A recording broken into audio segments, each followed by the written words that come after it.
and bucket seats. Sweet six-cylinder Mustang, power-packed and really stacked. Sweet six-cylinder Mustang, low-gas diet made me try it. Sweet six-cylinder Mustang, you're my kind of car. Yes, you really are. She's a root-toot-tootin', big six-shootin', sweet six-cylinder Mustang. Why don't you come in and see what a terrific deal the Ford dealer will give you on a new Mustang? It's got all kinds, all colors, all options. Pick out any one you like. All except this one. This one's mine. You're ahead in a Ford all the way.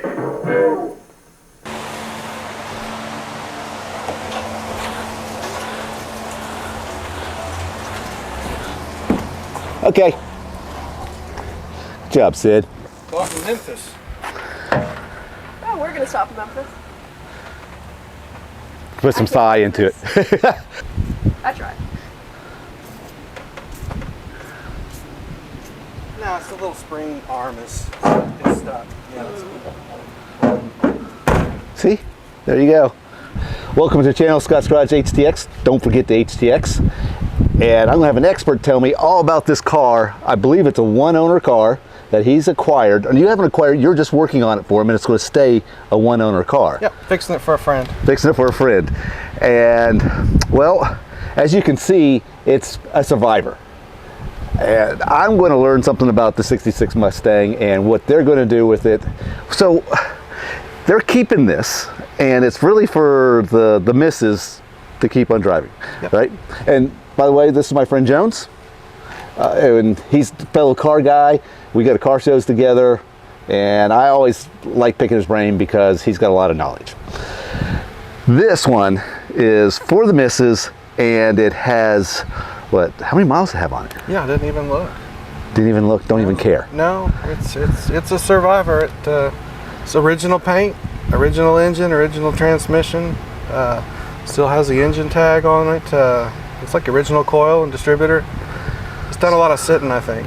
So when this went down to Similar, I know about GM cars, and they used to put the tank tags like on the tank. And when I took the Corvette off of the frame, there the tank tag was sitting. Right. So that's a great little piece to have. Did Ford do anything like that? Ford puts a tag on the engine, and so I took it off the other day. This car was manufactured in 12 of 65, but it's technically a 66. So the build date is 12 of 65, but the model year is a 66. It was an early 66 with a 200 straight six C4 transmission, automatic. They make a lot of those?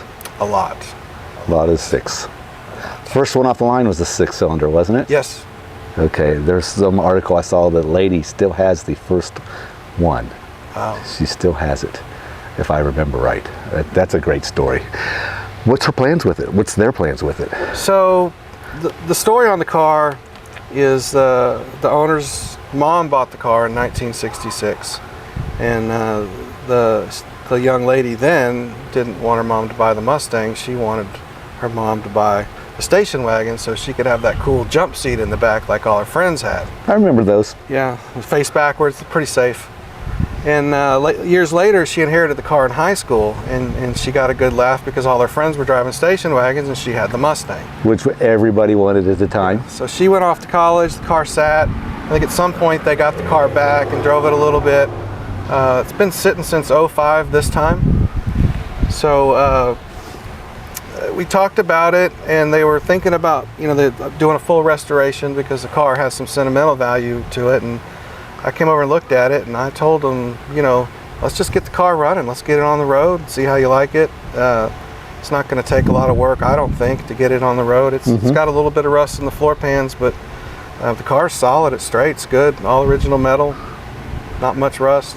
What's not much rust? You said you sell a small hole in the passenger side floor pan. Passenger side. And you've already have, and I know you could probably build, correct me if I'm wrong, but you could probably build one of these out of a catalog. You can buy everything, but probably 4 or 5 pieces, and one of them is this trim right here. You gotta be careful with that. And there's a few other little things. The rear interior pieces on the quarters, are hard to find, but you can. Yeah, you have to go through and tell me which pieces are hard to get or have to get them off of old cars. There's just 2 or 3. You can even order a shell from a guy in Houston. So why do you think that is? Why do you think that like you can practically build this car? They made so many of them, back in the day, and a lot of guys are or have been at the age where they're nostalgic and restoring them and buying them and spending money on them now. And why would they not do those 4 pieces? Maybe they didn't have the molds. They can't buy the molds. I bought a dash for mine, and it was made from original Ford tooling.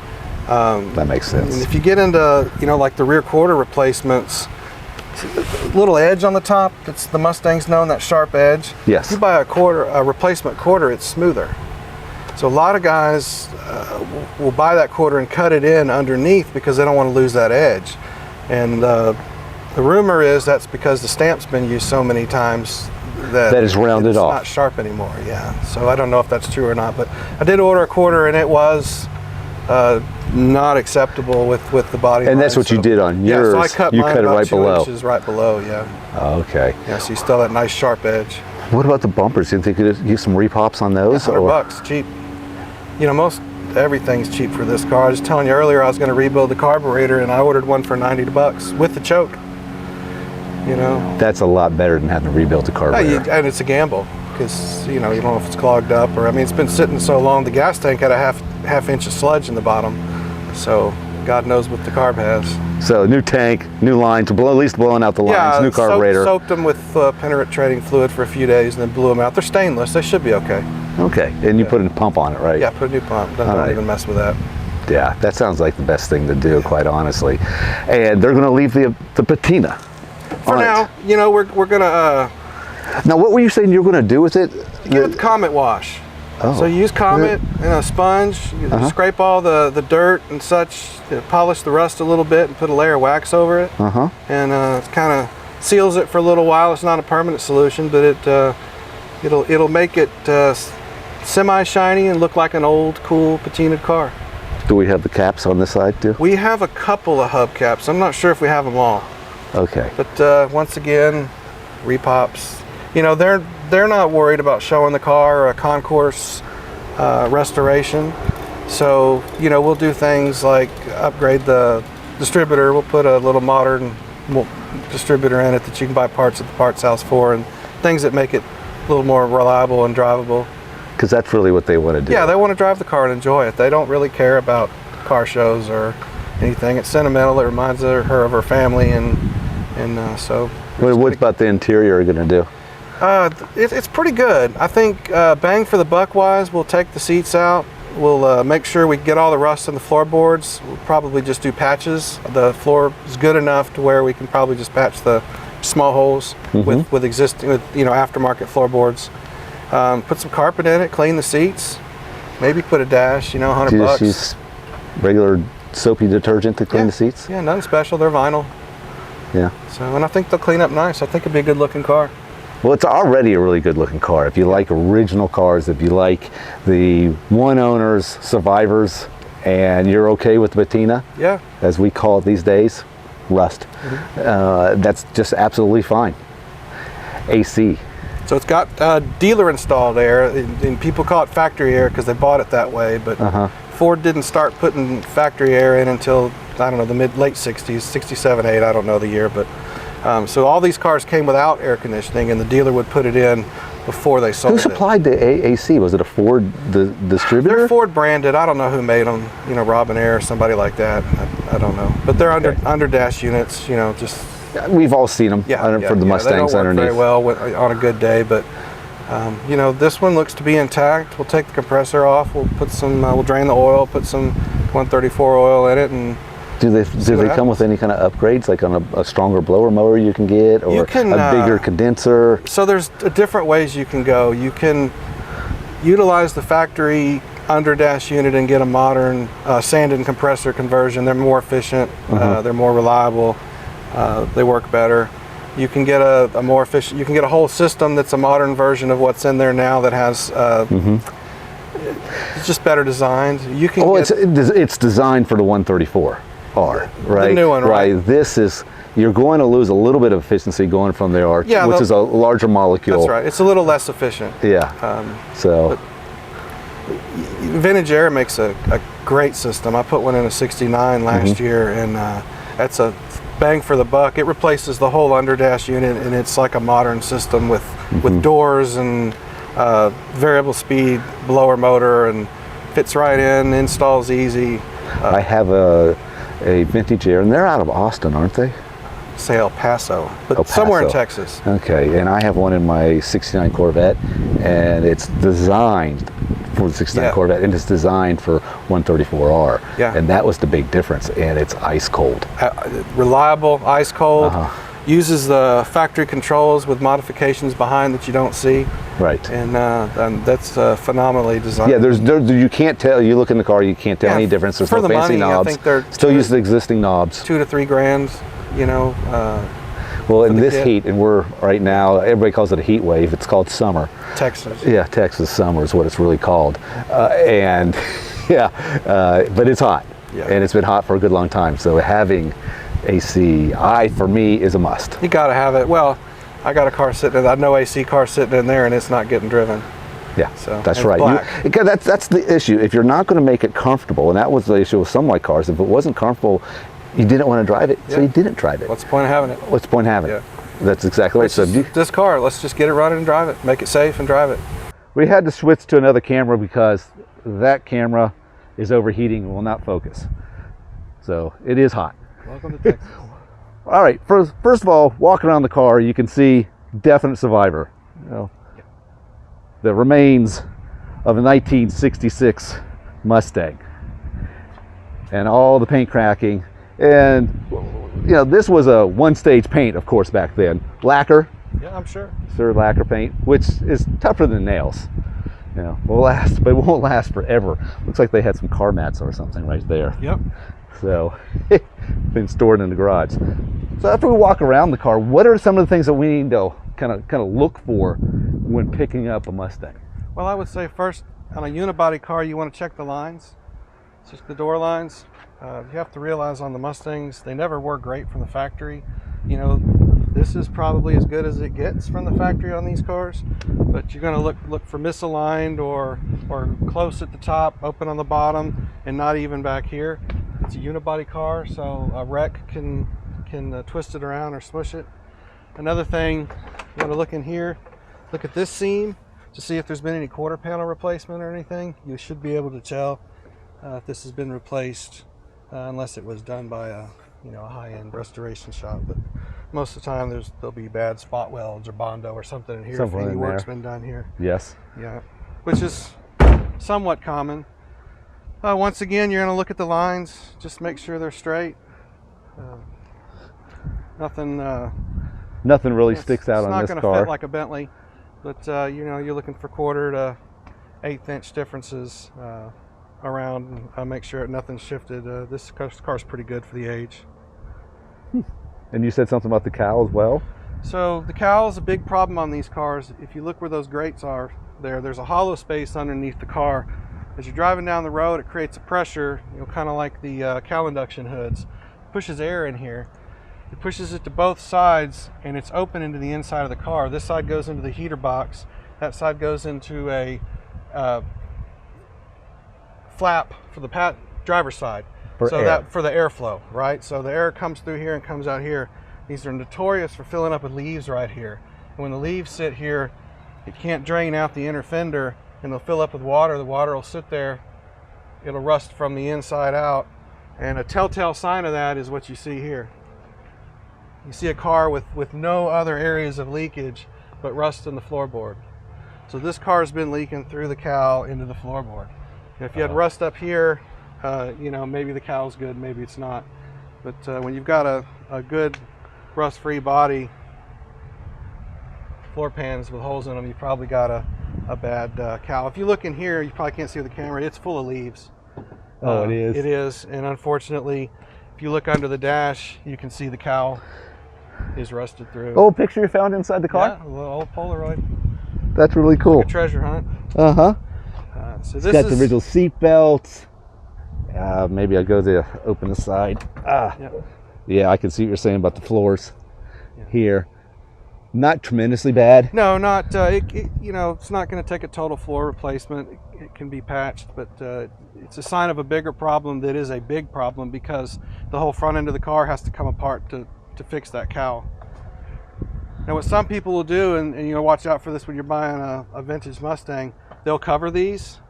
Yes. And that solves the water leak problem without having to repair the cowl. So some people will put sheet metal over these, weld it in, and just make it flat, which seals up the cowl. You'll see those magnetic things that people put on here to keep the water from going in. No kidding. No, I haven't seen that. No. Some of them, one of the fixes in the 80s was a plexiglass piece that had screws that clamped down on it. But those, because it's such a big and expensive job, and I mean, it's 200 to 300 spot welds you got to take out, take the whole front end of the car, replace this, the piece under it, the windshield's got to come out. It's an extremely labor intensive process. You can buy the cowl, it's about $200. The part's cheap. I can imagine what a body shop would charge. Yeah, no, it's not something you want to do, and you know, if you're just going to drive the car, you know, some people just fill this in and put a vintage air system in it. You don't need the airflow, but you know, that's just what you want to do with the car and how much money you want to spend. And you're saying some of the bits that, like this bit right here, this trim piece, stainless steel, right? Yeah. Is not available, No, and I know these aren't available. Which is strange. They make it for the fastback. They don't make them for the coupe. They make them for the fastback, but they don't make them more popular. I'm not sure. No, I don't think so. No. No. Okay, and these are not repopped anymore. I don't believe they are. And man, Scott, that's about it. I mean, you can buy pretty much everything for this car. I got the trunk just in time. Looks like the rear seal got hard, started leaking a little bit, but just merely superficial rust. You can see I put a new tank in it already. This is, you know, we'll just treat this. We'll reapply the seam sealer around the fender wells there. That's notorious for cracking, gets rust under it. That's very normal on these cars. But that's really dry. That's not tremendously bad. No, that's seam sealer. There was gobs of it there, and it just got some water on it at some point and sat. I don't think that the trunk was really leaking. You can see that it's got this lip. It's pretty hard for water to get in there. Yeah, that's pretty cool. Well, that's not too bad at all. No, it's good there.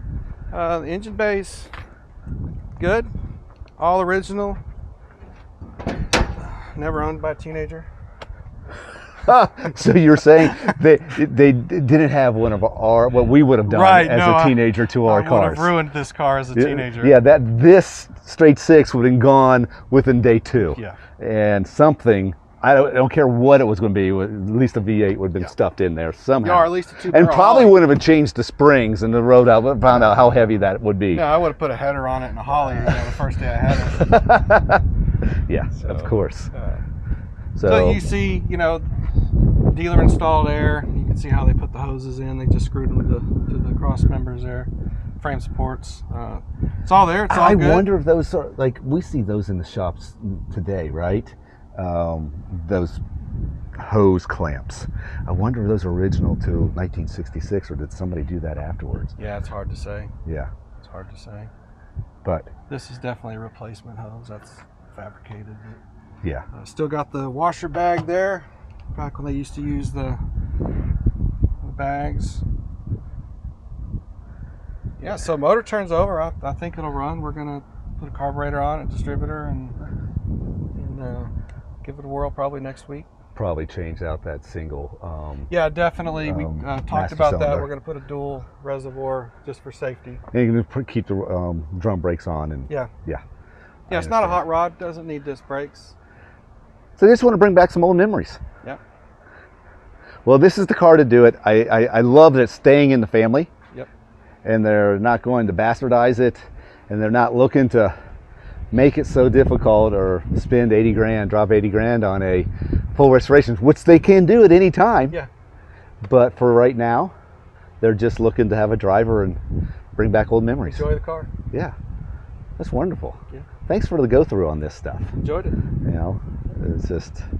It's just a nice capture of history. And I know there's tons of stuff sitting in barns and sitting in garages. but they get whisked away so fast by collectors and or investors. Let's call them investors, and looking to flip and turn. And this is a nice story where they're actually looking to stay with it. It is. So It's a solid. It's a good start.